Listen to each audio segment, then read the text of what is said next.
Let me tell you about the pattern, because there's always a pattern. After hearing confessions from over 100 women who cheated on their partners, some tearfully, some defiantly, some with a strange pride, I started noticing something. They all start the same way, not the cheating itself. The story they tell about the cheating, the narrative they construct to explain what happened, the psychological framework they use to transform betrayal into something palatable. And here's what I discovered. The cheating itself varies. Different circumstances, different men, different timelines. But the story is remarkably consistent, almost scripted, as if there's a template that women access, unconsciously, instinctively, when they need to explain why they broke their commitment, why they destroyed their family, why they did the thing they promised never to do. Today, I'm going to walk you through that pattern, not to attack women, not to claim all women cheat, but to help men understand something crucial. Cheating doesn't start in the bedroom, it starts in the mind, and the mind reveals itself through the stories it tells. If you learn to recognize the pattern early, the narrative structure, the psychological tells, the red flags hidden in plain sight, you can protect yourself before the betrayal happens. Because by the time she's in his bed, the story has been written for months. You're just the last person to read it. Let me start with the most important thing you need to understand. Cheating women romanticize their actions. When a woman cheats, she almost never frames it as what it actually is, a selfish decision to pursue sexual or emotional gratification at the expense of her commitment. That framing is too harsh, too ugly, too damaging to her self-image.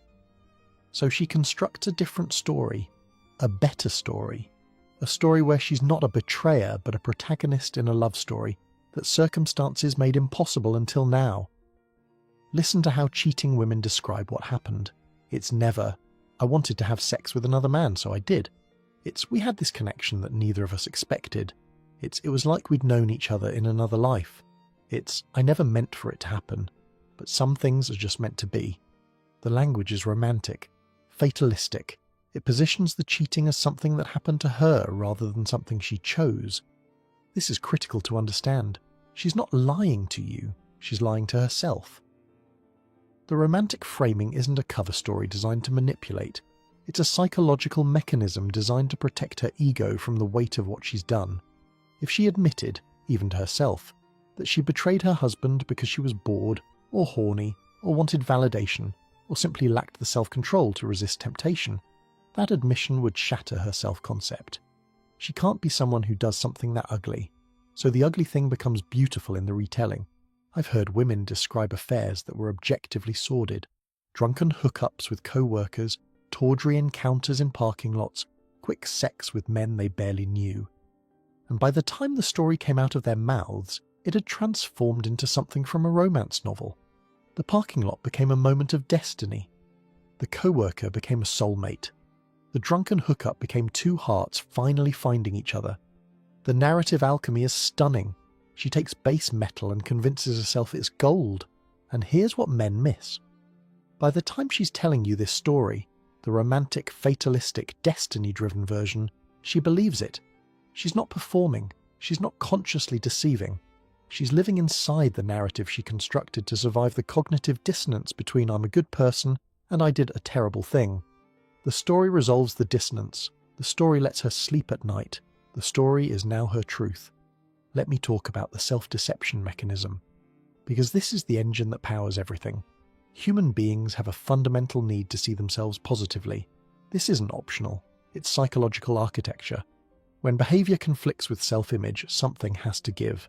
Either you change the behavior, which is hard, or you change the story about the behavior, which is easy. Most people, most of the time, choose the easy path. They reframe what they did until it fits who they think they are. For a cheating woman, this reframing is essential. She can't be a cheater. Cheaters are bad people. She's a good person. So whatever she did, it couldn't have been cheating. Not real cheating, it was something else. Something more complicated. Something that transcends ordinary categories like faithful and unfaithful. Watch how the language shifts. She doesn't say, "I cheated." She says, "I fell in love with someone else." As if falling were involuntary, as if love excused everything. She doesn't say, "I had sex with another man." She says, "We had a connection that I couldn't deny," as if connection were a force beyond her control, as if denial were impossible rather than simply difficult. The self-deception goes deeper than language. She actually rewrites history. The marriage that was fine becomes unhappy for years. The husband who was adequate becomes emotionally unavailable. The affair partner who was just available becomes the one who truly understood me. The past is reconstructed to support the present narrative. If she's leaving for a better man, then the previous man must have been worse than she remembered. The story requires it. I've talked to husbands who are blindsided by this revisionism. They remember a functional marriage, maybe not perfect, but working. Then they discover the affair, and suddenly their wife is describing years of misery they never experienced together. "I've been unhappy for so long. You never really saw me. We were roommates, not partners." The husband is baffled. That's not what happened. That's not how it was. But in her mind, that's exactly how it was, because the narrative demands it. This is why you can't argue a cheating woman out of her story. You're not arguing against a conscious lie. You're arguing against a psychological defense mechanism. The story isn't just what she says happened, it's what she needs to believe happened, and needs trump facts every time. Let me talk about the neurological dimension, because this isn't just psychology, it's brain structure.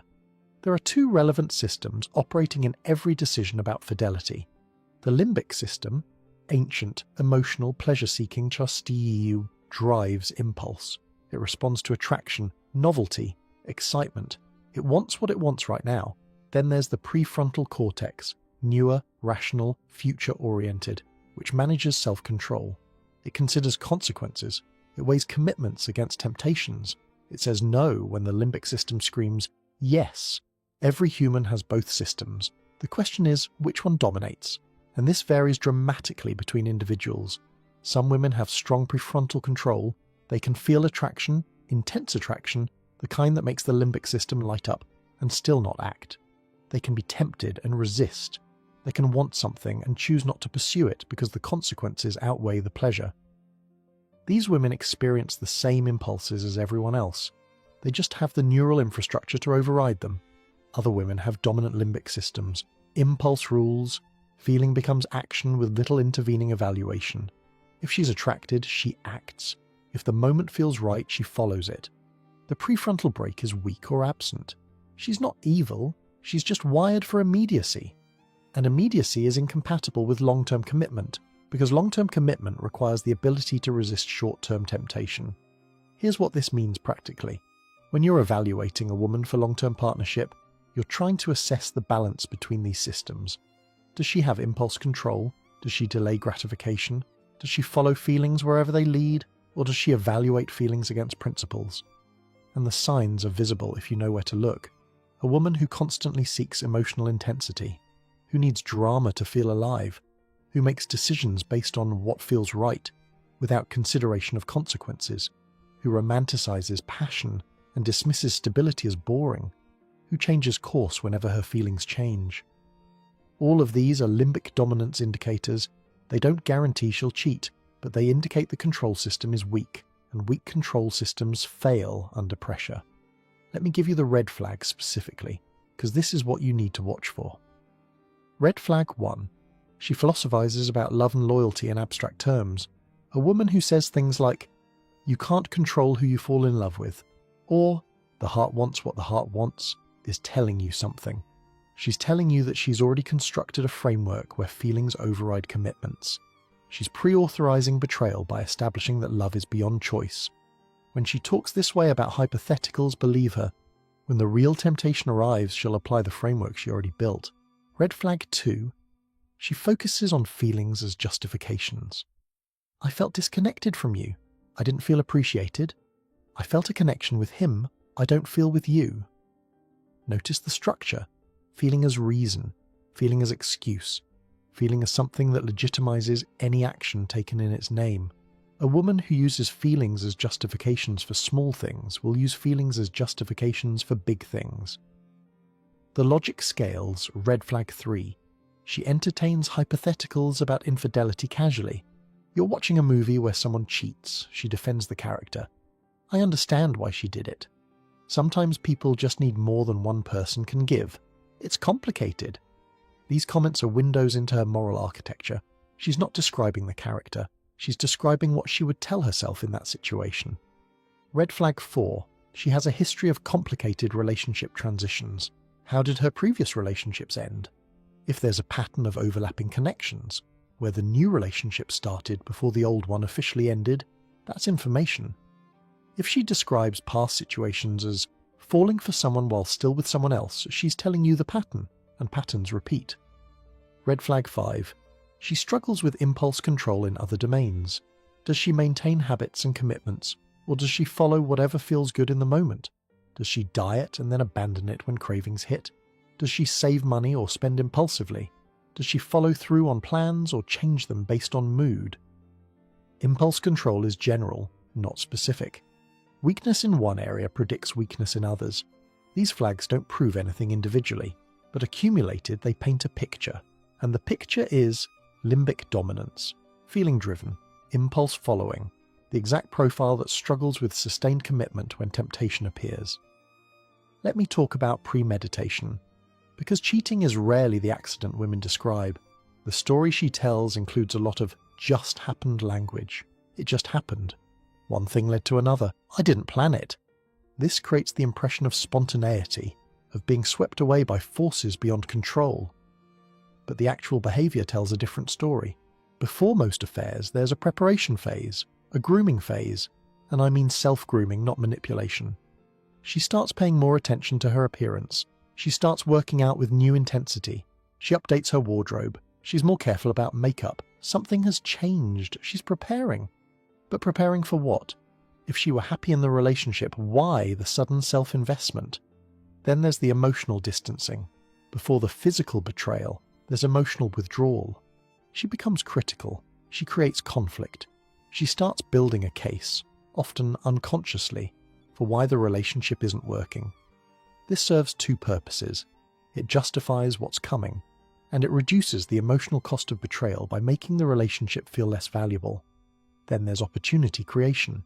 She's suddenly going out more. She has new friends you don't know. There are events you're not invited to. Her phone is more guarded. Her schedule is more opaque. She's creating the conditions where cheating becomes possible. Not accidentally, deliberately.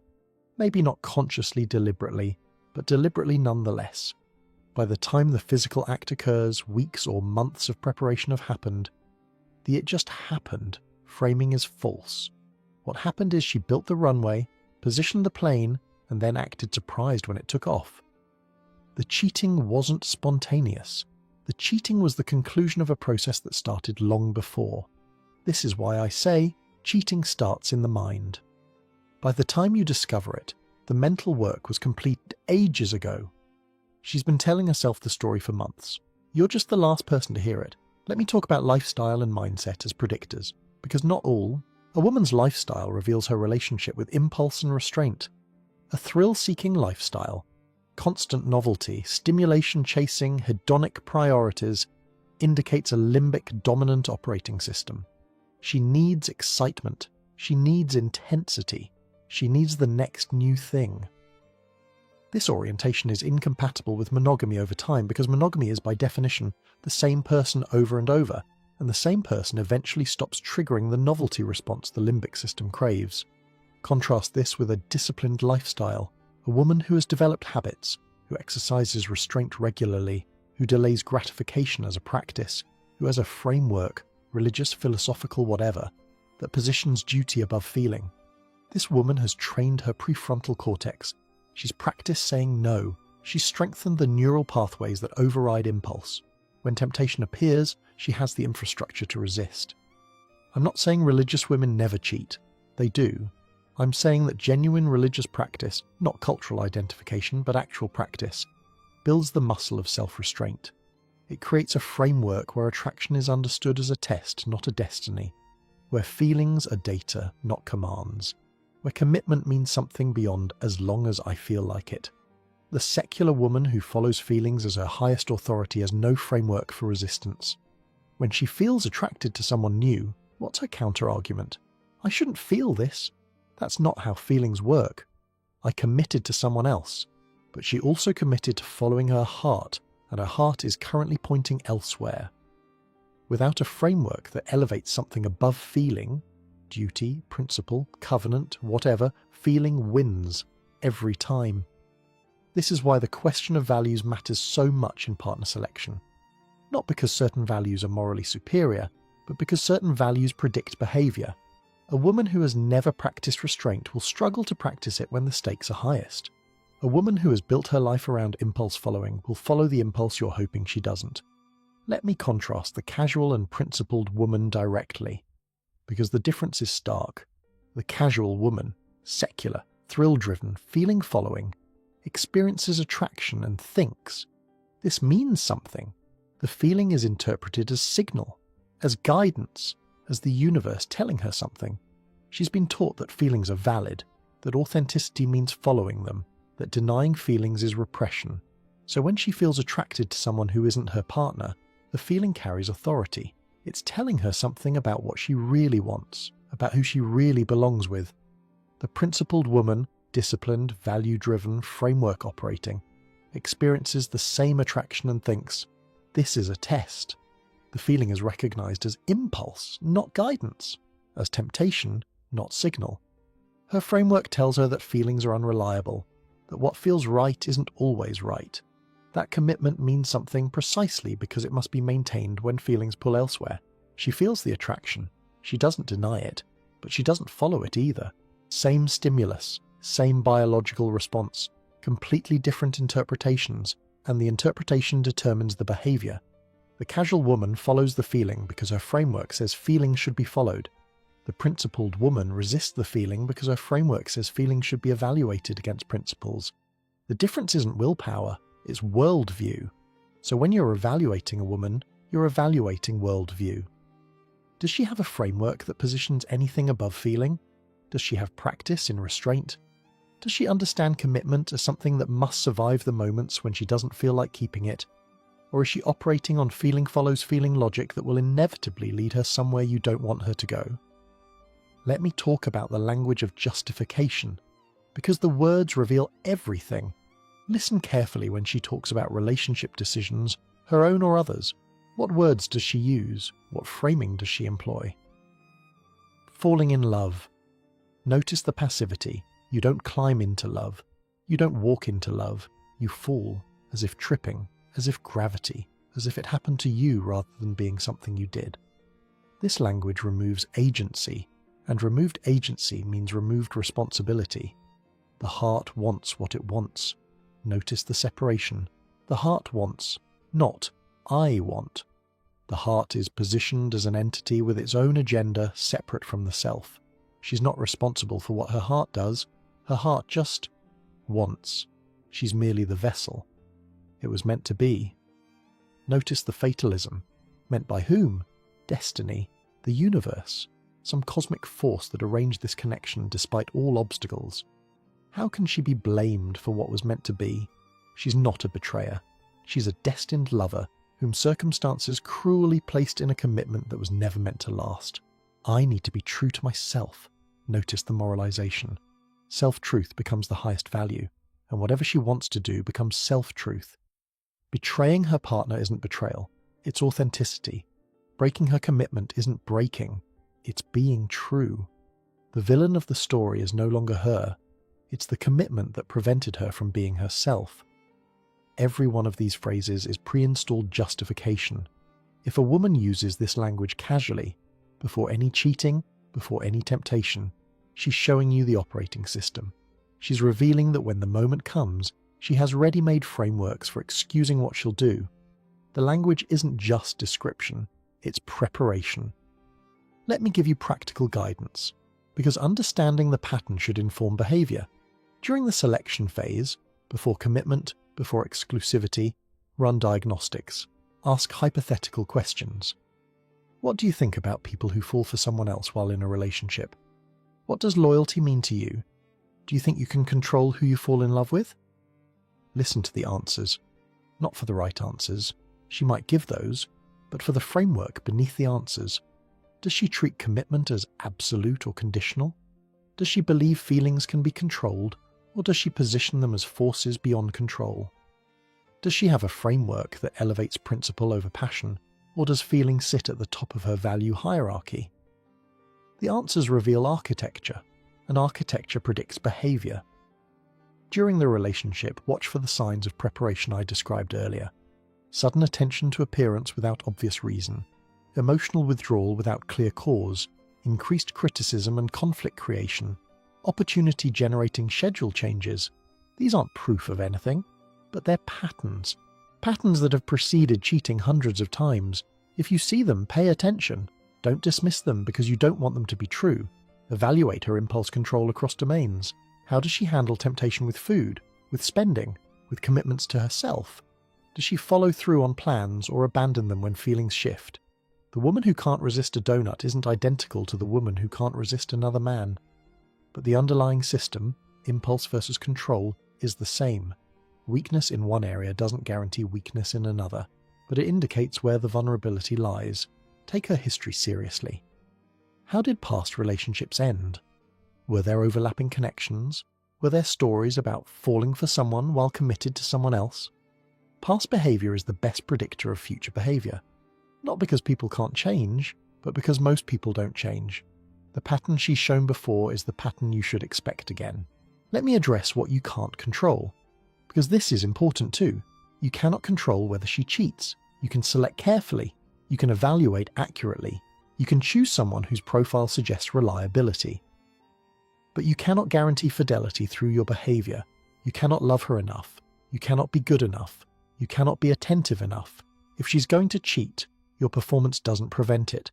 And if she wasn't going to cheat, your performance doesn't cause it. This matters because men often blame themselves. If I had been better, she wouldn't have strayed.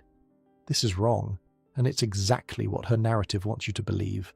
Her story positions the relationship as insufficient, positions you as failing. Because positioning you as failing justifies what she did. But that positioning is self-serving narrative construction, not truth. The truth is, people who cheat, cheat. They cheat in good relationships and bad relationships. They cheat when they're getting attention and when they're being ignored. They cheat because something in their psychological architecture, limbic dominance, weak prefrontal control, feeling first frameworks, makes cheating more likely. Your behavior influences the margin, but the margin isn't the main factor. The main factor is her. This should be liberating, not depressing, because it means you're not responsible for her choices. You're responsible for your choices, your choice to select carefully, your choice to evaluate honestly, your choice to watch for signs, your choice to act on information rather than wishful thinking. Everything else is beyond your control, and what's beyond your control shouldn't weigh on your conscience. Let me close with the underlying philosophy, because this is what makes everything cohere. Fidelity is not about love. I know that contradicts the romantic narrative, but the romantic narrative is exactly what cheating women use to justify betrayal. I fell in love with someone else, as if love were the issue. Love has nothing to do with it. Fidelity is about self-control, about the ability to feel attraction and not act, about the recognition that feelings are data, not commands, about having a framework that positions commitment above impulse, about training, literal training, of the neural systems that override immediate gratification for long-term benefit. A woman can love you deeply and cheat anyway, because the cheating isn't about whether she loves you. It's about whether she has the architecture to resist temptation. You can be the best husband in the world, and if she lacks that architecture, she'll cheat. You can be a mediocre husband, and if she has that architecture, she won't. This is why the selection criteria I've described matter. You're not selecting for love. Love is unreliable. Love changes. Love can be felt for multiple people simultaneously. You're selecting for architecture, for impulse control, for frameworks that elevate principle, for practice in restraint, for the neural and psychological infrastructure that makes fidelity possible even when temptation is strong. The women who don't cheat aren't women who never feel temptation. They're women who feel temptation and don't follow it. The difference isn't desire, it's discipline. And discipline is visible long before the test arrives, in how she lives, in what she values, in the framework she operates from, in the language she uses about feeling and commitment. It's all there. You just have to look. I've seen over 100 cheating women and they all start the same way, with the story, with the romanticization, with the fatalistic language that positions betrayal as destiny. But before the story was spoken, it was built, in the limbic dominance, in the absent restraint, in the feeling-first philosophy, in the thousand small signs that were visible to anyone willing to see them. Don't be surprised by infidelity. Be observant before it. Watch for the pattern, evaluate the architecture, select accordingly, and remember, the story she tells afterward, the romantic, fatalistic, destiny-driven narrative, that story was always going to be told. You're just deciding whether you want to be the husband who hears it. For now, tell me in the comments, have you heard this story? Have you been the husband who received the romantic narrative of betrayal? What did the story sound like? Share the pattern so others can recognize it before they live it. That's it for today. Stop listening to what she says about love. Start watching what she shows about control. And remember, cheating starts in the mind. Your job is to read the mind before it acts.